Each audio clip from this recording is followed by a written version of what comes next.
Hello guys, welcome to the class. So നമ്മൾ നോക്കുന്നത് class 8 biology chapter 2 origin of life, origin of living things പറഞ്ഞ chapter ആണ്. Okay, so ഇത് ഭയങ്കര എളുപ്പമുള്ള ഒരു ചാപ്റ്റർ ആണ്. ഓക്കെ, സോ നമുക്ക് നോക്കിയാലോ. സോ ഇപ്പൊ നമ്മൾ പ്രിമിറ്റീവ് സെല്ല് കണ്ടു അല്ലെ. പ്രിമിറ്റീവ് സെല്ലിന്ന് കോംപ്ലക്സ് ഓർഗാനിസം, എങ്ങനെയാണ് ഈ പ്രിമിറ്റീവ് സെല്ലിന് ചേഞ്ചസ് ഉണ്ടായത്? Okay, primitive cell is composed of nucleic acid. അതേപോലെ തന്നെ അത് എന്തിന് കേപ്പബിൾ ആണ്? സെൽ സ്വന്തമായിട്ട് മൾട്ടിപ്ലൈ ചെയ്യാൻ കഴിയും. അതേപോലെ തന്നെ അതിന് എന്തുണ്ട്? ലിപ്പിഡിന്റെ ഒരു കവറിങ് ഉണ്ട്. Okay, primitive forms of bacteria evolve from primitive cell. അതായത് നമ്മുടെ പഴയ ബാക്ടീരിയന്റെ ഫോം ഒക്കെ എവിടെ നിന്നാണ് വന്നത്? പഴയ സെല്ലിൽ നിന്നാണ് വന്നത്. ഓക്കെ, അതേപോലെ തന്നെ simple structured cells which were formed in the beginning are called prokaryote. അതായത് സിമ്പിൾ സ്ട്രക്ചറുള്ള സെൽസ് അതാണ് പ്രോക്കാരിയോട്ട്. ആദ്യം നമ്മുടെ ഈ സെല്ലിന്റെ അകത്ത് ഉണ്ടായ സിമ്പിൾ സ്ട്രക്ചർ ആണ് എന്ത്? പ്രൊക്കാരിയോട്ട് കാരണം. ഓക്കെ, അതിനുശേഷമാണ് യൂക്കാരിയോട്ട് വന്നത് അല്ലെ. From prokaryotic cells to eukaryotic cells. How did more complex structured eukaryotic cell form from prokaryote? എങ്ങനെയാണ് യൂക്കാരിയോട്ടിക് സെൽ കോംപ്ലക്സ് ആയി യൂക്കാരിയോട്ട് പ്രോക്കാരിയോട്ട് എങ്ങനെയാണ് ഉണ്ടായത് എന്നാണ് പറയുന്നത്. ഓക്കെ, അപ്പൊ നമുക്കത് പഠിക്കാം. ആദ്യം തന്നെ പ്രോക്കാരിയോട്ടും അല്ലെങ്കിൽ പ്രോക്കാരിയോട്ടും യൂക്കാരിയോട്ടും വ്യത്യാസം നമുക്ക് അറിഞ്ഞപ്പോൾ, ഈ പ്രോ എന്ന് പറഞ്ഞാൽ തന്നെ എന്താ മീനിങ്? പ്രിമിറ്റീവ് എന്ന അർത്ഥം. കാരിയോ മീൻസ് ന്യൂക്ലിയസ്. യു എന്ന് പറഞ്ഞാൽ എന്താ? ട്രൂ ആ, ട്രൂ. കാരിയോ means nucleus. ഇവിടെ എന്തുണ്ട്? ട്രൂ ന്യൂക്ലിയസ് ഉണ്ട്. പ്രോക്കാരിയോട്ടിക് സെല്ലിൽ എന്തില്ല? ട്രൂ ന്യൂക്ലിയസ് ഇല്ല. ഓക്കെ, അതേപോലെ തന്നെ പ്രോക്കാരിയോട്ടിക് സെൽ നോക്കുകയാണെങ്കിൽ കുറച്ച് ഓർഗാനിൽസ് മാത്രം, ഫ്യൂ സെൽ ഓർഗാനിൽസ് മാത്രമേ നമുക്ക് എവിടെ കാണാൻ പറ്റുള്ളൂ? പ്രോക്കാരിയോട്ടിക് സെല്ലിൽ കാണാൻ കഴിയത്തുള്ളൂ. അതേപോലെ തന്നെ ഒരുപാട് സെൽ ഓർഗാനിൽസ് നമുക്ക് എവിടെ കാണാം? യൂക്കാരിയോട്ടിക് സെല്ലിന്റെ അകത്ത് നമുക്ക് കാണാൻ കഴിയുന്നുണ്ട്. അതേപോലെ തന്നെ സെൽ ഓർഗാനിൽസ് മെംബ്രെയിനസ് കവറിങ് ഉണ്ടോ? ഇവിടെ ഇല്ല. പ്രോക്കാരിയോട്ടിന്റെ അകത്ത് എന്തില്ല? No membranous covering. സെൽ ഓർഗാനിൽസിന് എന്തില്ല? മെംബ്രെയിനസ് കവറിങ് ഇല്ല. പക്ഷെ യൂക്കാരിയോട്ടിക് സെല്ലിൽ എന്തുണ്ട്? മെംബ്രെയിനസ് കവറിങ് ഉണ്ട്. എവിടെ? യൂക്കാരിയോട്ടിനകത്ത്. ഓർഗാനിൽസിനൊക്കെ മെംബ്രെയിനസിന് കവറിങ് ഉണ്ട്. അതേപോലെ തന്നെ മെംബ്രെയിൻ ബൗണ്ട് ന്യൂക്ലിയസും എവിടെ ആബ്സെന്റ് ആണ്? പ്രോക്കാരിയോട്ടില് ആബ്സെന്റ് ആണ്. യൂക്കാരിയോട്ടില് മെംബ്രെയിൻ ബൗണ്ട് ന്യൂക്ലിയസ് പ്രസന്റ് ആണ്. ഇപ്പൊ നമ്മൾ നോക്കണം, ഇവരുടെ ജനറ്റിക് മെറ്റീരിയൽ ഇങ്ങനെ ഫുള്ള് ഇങ്ങനെ ചുറ്റിയിട്ടതല്ലേ. പക്ഷെ ഇവിടെ എന്താ? കറക്റ്റ് ആയിട്ട് ഒരു ന്യൂക്ലിയസ് കാണാം, അതിന്റെ പുറത്തൊരു മെംബ്രെയിൻ ബൗണ്ട് ഓർഗനൽസ് കാണാം. ഓക്കെ, സോ അങ്ങനെയാണ് വളരെ കൃത്യമായിട്ട് ഡിസിപ്ലിൻ ആയിട്ട് പ്ലേസ് ചെയ്തൊരു സെല്ലാണ് എന്ത്? യൂക്കാരിയോട്ടും. പ്രോക്കാരിയോട്ടിക് പഴയ സെല്ലായതിനെ കൊണ്ട് അതിന് ഒരുപാട് ഒരുപാട് പോരായ്മകളുള്ള ഒരു സെല്ലാണ്. അതിൽ നിന്ന് ഇവോൾവ് ചെയ്താണ് ആര്? യൂക്കാരിയോട്ടിക് അല്ലെ. അത് എങ്ങനെയാണ് ഇവോൾവ് ചെയ്തതെന്നാണ് ഇവിടെ പറയുന്നത്. ഓക്കെ, ഇന്ന് കാണുന്ന പഴയ യൂക്കാരിയോട്ടിക് സെല്ലിൽ നിന്ന് ഇന്ന് കാണുന്ന യൂക്കാരിയോട്ടിക് സെല്ല് എങ്ങനെ ആയി? പഴയ യൂക്കാരിയോട്ടിക് സെല്ലിൽ നിന്ന് ഇന്ന് കാണുന്ന യൂക്കാരിയോട്ടിക് സെല്ലിലേക്ക് എങ്ങനെയാണ് വന്നത്? അതാണ് പറയുന്നത്. ആ ഒരു പ്രോസസ് നമ്മൾ എന്ത് വിളിക്കുന്നത്? Endo symbiosis. എൻഡോസിംബയോസിസ്. എൻഡോ എന്ന് പറഞ്ഞാൽ എന്താ? ഇൻസൈഡ് എന്ന അർത്ഥം. സിംബയോസിസ് എന്ന് പറഞ്ഞാൽ ലിവിങ് ടുഗെദർ. ഓക്കെ, അപ്പൊ ഉള്ളിൽ ജീവിക്കുന്നത് അർത്ഥം. ഓക്കെ, അപ്പൊ പഴയ യൂക്കാരിയോട്ടിക് സെല്ല് ഇതായിരുന്നു. ഇതൊരു പഴയ യൂക്കാരിയോട്ടിക് സെല്ലാണ്.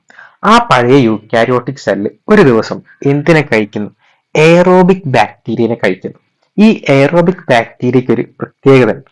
ഓക്കെ, ഈ എയറോബിക് ബാക്ടീരിയക്ക് എനർജി ഉണ്ടാക്കാൻ കഴിയും. സ്വന്തമായിട്ട് എനർജി ഉണ്ടാക്കാൻ കഴിയുന്ന ആൾക്കാരാണ്. ഓക്കെ, എയറോബിക് ബാക്ടീരിയക്ക് സ്വന്തമായിട്ട് എന്തുണ്ടാക്കാൻ പറ്റും? എനർജി പ്രൊഡ്യൂസ് ചെയ്യാൻ പറ്റും. സ്വന്തമായിട്ട് എനർജി പ്രൊഡ്യൂസ് ചെയ്യും. ആ സ്വന്തമായിട്ട് എനർജി പ്രൊഡ്യൂസ് ചെയ്യുന്ന എയറോബിക് ബാക്ടീരിയനെ നമ്മുടെ പഴയ യൂക്കാരിയോട്ടിക് സെൽ, ഈ പഴയ യൂക്കാരിയോട്ടിക് സെല്ല് സ്വന്തമായിട്ട് എനർജി ഉണ്ടാക്കുന്ന ബാക്ടീരിയനെ ആര് വിഴുങ്ങുന്നു? നമ്മുടെ യൂക്കാരിയോട്ടിക് സെല്ല് വിഴുങ്ങുന്നു. അങ്ങനെ അതിനെ വിഴുങ്ങിയിട്ട് അതിനെ ഡൈജസ്റ്റ്, അതായത് ഭക്ഷണമാക്കി കഴിക്കുന്നില്ല, അതിനെ ഡൈജസ്റ്റ് ചെയ്തതിന് പകരം അതിന് എന്ത് കൊടുക്കുന്നു എന്നറിയോ? അതിന് പ്രൊട്ടക്ഷൻ കൊടുക്കുന്നു, അതിന് ജീവിക്കാനുള്ള ഒരു സൗകര്യം ഒരുക്കി കൊടുക്കുന്നു. അതിന് അതേപോലെ തന്നെ അവിടെ സർവൈവ് ചെയ്യാനുള്ള എല്ലാ ഫെസിലിറ്റീസും ആര് ചെയ്ത് കൊടുക്കുന്നു? നമ്മുടെ യൂക്കാരിയോട്ടിക് സെല്ല് ആര് ചെയ്ത് കൊടുക്കുന്നു? എയറോബിക് ബാക്ടീരിയക്ക് ചെയ്ത് കൊടുക്കുന്നു. എയറോബിക് ബാക്ടീരിയനെ ഡൈജസ്റ്റ് ചെയ്യാതെ, അതിനെ കംപ്ലീറ്റ്ലി നശിപ്പിക്കാതെ അതിനെ അവിടെ ജീവിക്കാനുള്ള സൗകര്യങ്ങളും പ്രൊട്ടക്ഷനും ഒക്കെ ആര് കൊടുക്കുന്നു? നമ്മുടെ യൂക്കാരിയോട്ടിക് സെല്ല് കൊടുക്കുന്നു. അങ്ങനെ ഗ്രാജുവലി അത് എന്തായിട്ട് മാറുന്നു? മൈറ്റോകോൺട്രിയ ആയിട്ട് മാറുന്നു. അങ്ങനെ നമ്മുടെ എയറോബിക് ബാക്ടീരിയ മൈറ്റോകോൺട്രിയ ആയിട്ട് ഇങ്ങനെ മാറും. കുറേ കാലങ്ങൾക്ക് ശേഷം നമ്മുടെ എയറോബിക് ബാക്ടീരിയ എന്തായിട്ട് മാറി? മൈറ്റോകോൺട്രിയ ആയിട്ട് മാറി. സോ നമ്മുടെ പഴയ യൂക്കാരിയോട്ടിക് സെല്ല് ഒരു എയറോബിക് ബാക്ടീരിയനെ വിഴുങ്ങുന്നു.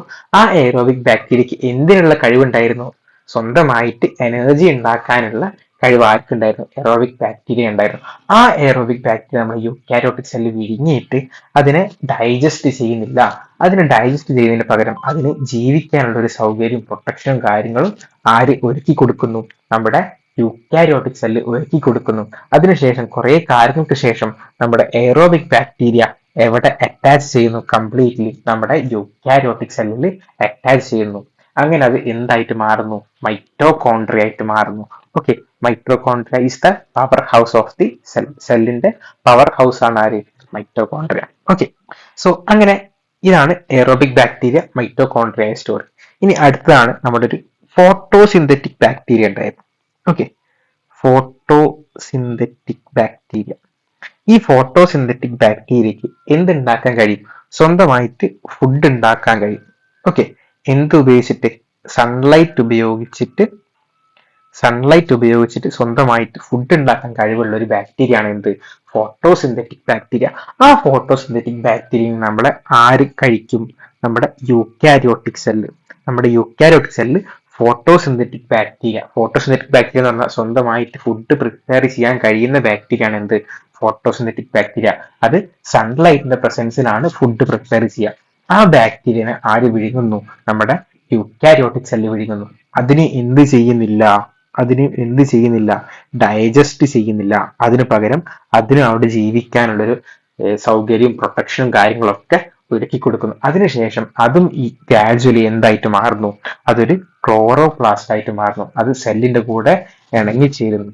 അത് സെല്ലിന്റെ കൂടെ കൂടി ചേർന്നിട്ട് അത് എന്തായിട്ട് മാറുന്നു? ക്ലോറോപ്ലാസ്റ്റ് ആയിട്ട് മാറുന്നു. ഓക്കെ, സോ നമ്മുടെ എയറോബിക് ബാക്ടീരിയ ആണ് എന്തായിട്ട് മാറുന്നത്? മൈറ്റോകോൺട്രിയ ആയിട്ട് മാറുന്നത്.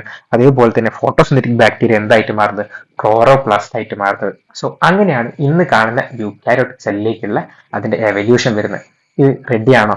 എൻഡോ സിംബയോസിസ് ഓക്കെ ആണോ? Indicators prokaryotic cell and eukaryotic cell. ഈ സ്ട്രക്ചർ പ്രോകാരിയോട്ടിക് സ്ട്രക്ചർ സിമ്പിൾ ആണ്. യൂക്കാരിയോട്ടിക് എന്താണ്? കോംപ്ലക്സ് സ്ട്രക്ചർ ആണ്. ഇനി ന്യൂക്ലിയസ് നോക്കുകയാണെങ്കിൽ എന്താ? ഇവിടെ വെൽ ഡിഫൈൻഡ് ആയിട്ടുള്ള ന്യൂക്ലിയസ് ഇല്ല. Well defined nucleus. യൂക്കാരിയോട്ട് നോക്കുകയാണെങ്കിൽ well defined nucleus with membrane covering. ഇവിടെ വെൽ ഡിഫൈൻഡ് ആയിട്ടുള്ള ന്യൂക്ലിയസ് ഇല്ല, അതേപോലെ മെംബ്രെയിൻ കവറിംഗും ഇല്ല. Cell organelle such as mitochondria and chloroplast present ആണോ? ഇല്ല, ഇവിടെ ആബ്സെന്റ് ആണ്. ഇവിടെ എന്താണ്? പ്രസന്റ് ആണ്. ഓക്കെ ആണോ? That's it. ഇനി നമ്മൾ നോക്കുകയാണെങ്കിൽ ഏകദേശം 3800 3.8 ബില്യൺ ഇയേഴ്സ് എഗോ നമ്മുടെ പ്രിമിറ്റീവ് ലിവിങ് സെൽസ്, പഴയ ലിവിങ് സെൽസ് ഉണ്ടായിട്ടുണ്ട്. ഓക്കെ, ഏകദേശം 3.8 ബില്യൺ ഇയേഴ്സ്, 3.8 ബില്യൺ വർഷങ്ങൾക്ക് മുമ്പ് നമ്മുടെ പ്രിമിറ്റീവ് ലിവിങ് സെൽസ് ഉണ്ടായിട്ടുണ്ട്. എവിടെ നിന്ന്? നമ്മുടെ അന്ന് ഉണ്ടായ ഓഷ്യൻസ് നിന്നിട്ട് ഒരുപാട് primitive living cells 3.8 billion years ago form ചെയ്തിട്ടുണ്ട്. ഓക്കെ, അതിനുശേഷം 3.5 ബില്യൺ ഇയേഴ്സ് എഗോ എന്ത് ഫോമായി? നമ്മുടെ പ്രോകാരിയോട്ടിക് സെല്ല് ഉണ്ടായി. 3.5 ബില്യൺ ഇയേഴ്സ് എഗോ എന്ത് ഫോം ചെയ്തു? നമ്മുടെ പ്രോകാരിയോട്ടിക് സെല്ല് ഉണ്ടായി. അതിനുശേഷം 2.5 ബില്യൺ വർഷങ്ങൾക്ക് മുന്നേ എന്തുണ്ടായി? ഒക്കറൻസ് ഓഫ് ഫോട്ടോസിന്തസിസ്, നമ്മുടെ ലൈറ്റ് എനർജി ഉപയോഗിച്ച് സിന്തസൈസ് ചെയ്യാൻ പറ്റുന്ന, അങ്ങനെ അത് എന്ത് റിലീസ് തുടങ്ങി? ഓക്സിജൻ റിലീസ് ചെയ്യാൻ തുടങ്ങി. അത് എവിടേക്ക് റിലീസ് ചെയ്യുന്നത്? അറ്റ്മോസ്ഫിയറിലേക്ക് റിലീസ് ചെയ്യുന്ന ഓക്സിജൻ ഉണ്ടായി 2.5 വർഷം ബില്യങ്ങൾക്ക് മുന്നേ. അതിനുശേഷം eukaryotic cell with organelle such as mitochondria, chloroplast ഉള്ള യൂക്കാരിയോട്ടിക് സെല്ലിൽ ആര് വന്നു? മൈറ്റോകോൺട്രിയ, അതേപോലെ തന്നെ ക്ലോറോപ്ലാസ്റ്റും വന്നു. അങ്ങനെ കുറെ കാലത്തിന് ശേഷം എന്തായി? മൾട്ടി സെല്ലർ ഓർഗാനിസം അപ്പിയർ ചെയ്തു ഏകദേശം 800 മില്യൺ വർഷങ്ങൾക്ക് മുന്നേ. അതിനുശേഷം കോംപ്ലക്സ് ലൈഫ് ഫോംസ് ഉണ്ടായി. ഇനി ഇതിൽ പറയുന്ന പീരീഡും അതിന്റെ സിഗ്നിഫിക്കൻസും. ഓക്കെ, പീരീഡ് എന്ന് ഏകദേശം 4 to 4 ബില്യൺ ഇയേഴ്സ് എഗോ എന്തുണ്ടായി? നമ്മുടെ എർത്ത് ഉണ്ടായി. ഒറിജിൻ ഓഫ് എർത്ത് എപ്പോഴാണ് വന്നത്? 4 to 4.6 ബില്യൺ ഇയേഴ്സ് എഗോ. അതേപോലെ തന്നെ 3.5 to 2.5 billion years ago formation of the first form of life, single celled prokaryote with simple structure ഉണ്ടായി. എപ്പോഴായിരുന്നു 3.5 to 2.5 billion years ago formation of the first form of life single celled prokaryote with simple structure ഉണ്ടായി. Okay ആണോ? അതിനുശേഷമാണ് എന്ത് 2.5 billion വർഷങ്ങൾ മുതൽ 541 million ഇയേഴ്സിന്റെ ഇടയിൽ എന്തുണ്ടായി? നമ്മുടെ യൂക്കാരിയോട്ടിക് മൾട്ടി സെല്ലുലാർ ഓർഗാനിസംസ് ഉണ്ടായി. 2.5 ബില്യൺ അത് ടു 541 മില്യൺ, ഇവിടെ ബില്യൺ ആണ്. 2.5 ബില്യൺ വർഷം മുതൽ 541 മില്യൺ വർഷങ്ങൾക്കിടയിൽ എന്തുണ്ടായി? യൂക്കാരിയോട്ടിക് മൾട്ടി സെല്ലുലാർ ഓർഗാനിസംസ് ഉണ്ടായി. ഓക്കെ, അതേപോലെ തന്നെ 541 മില്യൺ വർഷങ്ങളും 252 മില്യൺ വർഷങ്ങൾക്ക് ഇടയിൽ എന്തുണ്ടായി? നമ്മുടെ കരയിൽ ലാൻഡിൽ പ്ലാന്റ്സും ആനിമൽസും ഒക്കെ വന്നു. ഇനി 252 to 66 മില്യൺ ഇയേഴ്സ് എഗോ ഡൈനോസേഴ്സിനെ നമ്മൾ കാണപ്പെടുന്നുണ്ട്. ഓക്കെ, 66 മില്യൺ വർഷങ്ങൾ മുതൽ ഇങ്ങോട്ട് പ്രസന്റിൽ നോക്കുകയാണെങ്കിൽ നമുക്ക് മാമൽസിനെ കാണാം. 66 മില്യൺ വർഷം മുതൽ ഇപ്പൊ നമ്മൾ നോക്കുകയാണെങ്കിൽ അവിടെ എന്തുണ്ടായി? Emergence of mammals and origin of human beings. അപ്പൊ നമ്മൾ ഹ്യൂമൻ ബീങ്സ് ഒക്കെ 66 മില്യൺ വർഷങ്ങൾക്ക് ശേഷമാണ് എന്തുണ്ടായത്? നമ്മൾ ഹ്യൂമൻസ് ഉണ്ടായത്. ഓക്കെ, ഇനി നമ്മൾ നോക്കുന്നത് കോസ്മിക് കലണ്ടർ. ഈ കോസ്മിക് കലണ്ടർ പറഞ്ഞാൽ എന്താ? Assuming the age of universe as 1 year. അപ്പൊ നമ്മുടെ ഈ ഭൂമിയിൽ യൂണിവേഴ്സിൽ ഒരുപാട് കാര്യങ്ങൾ നടന്നിട്ടുണ്ടല്ലോ. അതിനെല്ലാം കൂടെ നമ്മൾ ഒറ്റ വർഷമായിട്ട് കൺസിഡർ ചെയ്യാണ്. ഇപ്പൊ നമ്മൾ ഈ ഒരുപാട് ഇവന്റ്സ് ഉണ്ടായിട്ടുണ്ട്. യൂണിവേഴ്സ് ഒന്ന് ലൈഫ് ഒറിജിനേറ്റ് ചെയ്ത് അങ്ങനെ ലാസ്റ്റ് നമ്മൾ കാണുന്ന ഈ ഹ്യൂമൻ ബീങ്സ് വരെ ഉണ്ടായ എല്ലാ സാധനവും കൂടെ നമ്മൾ ഒറ്റ വർഷമാക്കി കൺസിഡർ ചെയ്യാനാണ് എന്ത് പറയാ? Cosmic calendar.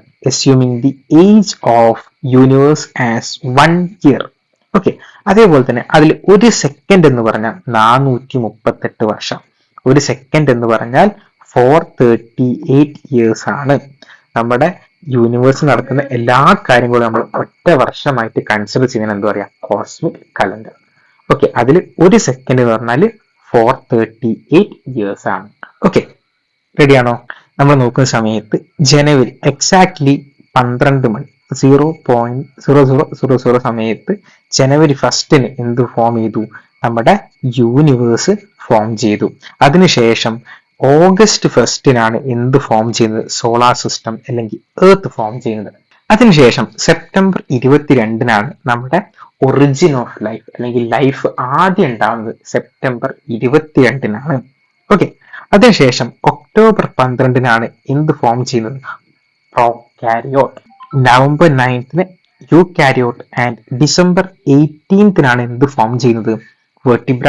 December 20 land plants. December 26 dinosaurs. December 27 mammal and December 31 11:52 PM human beings form ചെയ്യുന്നത്. അതായത് വെറും 8 മിനിറ്റ് മാത്രം ബാക്കി നിർത്തിയിട്ടാണ് ഹ്യൂമൻസ് ഉണ്ടാവുന്നത്. സോ ഓക്കെ ആണോ?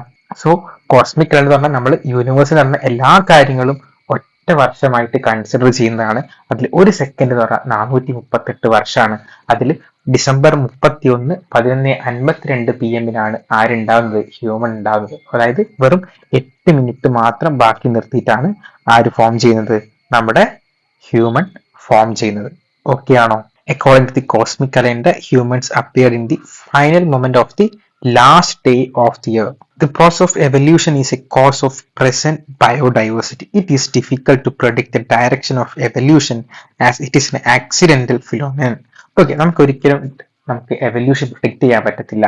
അത് ഇങ്ങനെയാവും ഒന്നും പറയാൻ പറ്റില്ല. കാരണം അതൊരു ആക്സിഡന്റൽ ഫിനോമിനാണ്. അത് എങ്ങനെ വേണമെങ്കിലും സംഭവിക്കാം. ഇപ്പൊ പെട്ടെന്ന് ഒരു സ്ഥലത്ത് ഫുഡ് ഇല്ലെങ്കിൽ ആൾക്കാർ അങ്ങോട്ട് മാറാം, അല്ലെങ്കിൽ ഇപ്പൊ കരയിൽ നിൽക്കാൻ പറ്റില്ല, അപ്പൊ കടലിലേക്ക് മാറും. അപ്പൊ അതിനനുസരിച്ച് ഓരോ രീതിയിൽ പെട്ടെന്ന് ചേഞ്ചസിനനുസരിച്ചിട്ടാണ് അഡാപ്റ്റേഷൻ സംഭവിക്കുന്നത്. അതുകൊണ്ടാണ് എവല്യൂഷൻ പ്രെഡിക്റ്റബിൾ അല്ല എന്ന് പറയുന്നത്. ഓക്കെ ആണോ? Okay, thank you. ക്ലാസ് ഒക്കെ ഇഷ്ടപ്പെടുന്നത് എന്ത് ചെയ്യുക? ലൈക്ക് ചെയ്യുക, ഷെയർ ചെയ്യുക, സബ്സ്ക്രൈബ് ചെയ്യുക. Okay, thank you.